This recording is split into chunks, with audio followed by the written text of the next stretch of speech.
more on China and Uruguay's deepening relationship, let's bring in Jiang Shixue. He's a professor and director of the Center for Latin American Studies at Shanghai University. Great to have you on the program today.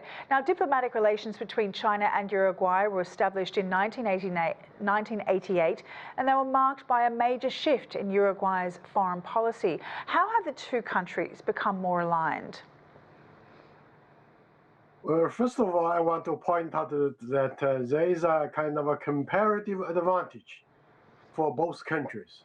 You know, if you want to do trade, do investment, you need to have a kind of complementarity. And there is a very strong complementarity and comparative advantage for these two countries. Although one is big, the other is small.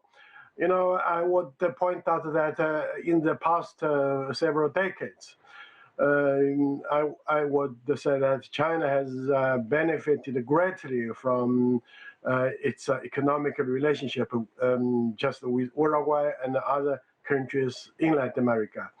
And secondly, I want to point out that there's a nice potential, or we can say bright future, for further cooperation in other fields. Look at science and technology. And I know that Uruguay is very good at promoting the development of clean energy.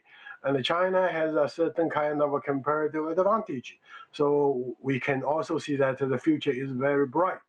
And finally, I want to point out that if you want to do a bilateral relationship, you need to promote so-called mutual understanding. And mutual understanding has been developing very rapidly.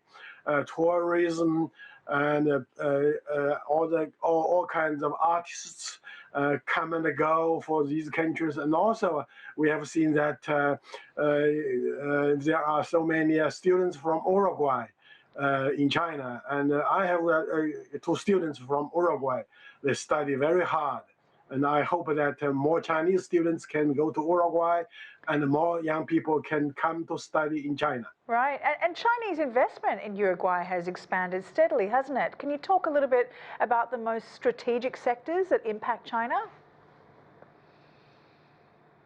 Well, if you want what China needs most, that would be a kind of a primary products, commodities, agricultural sectors. So China can invest more in these sectors. But as you know, the so-called manufacturing sector in Uruguay is not well developed. So I think that China can also offer a certain kind of help to produce all kinds of manufactured goods in Uruguay. Well, so I would say that the future is really very bright.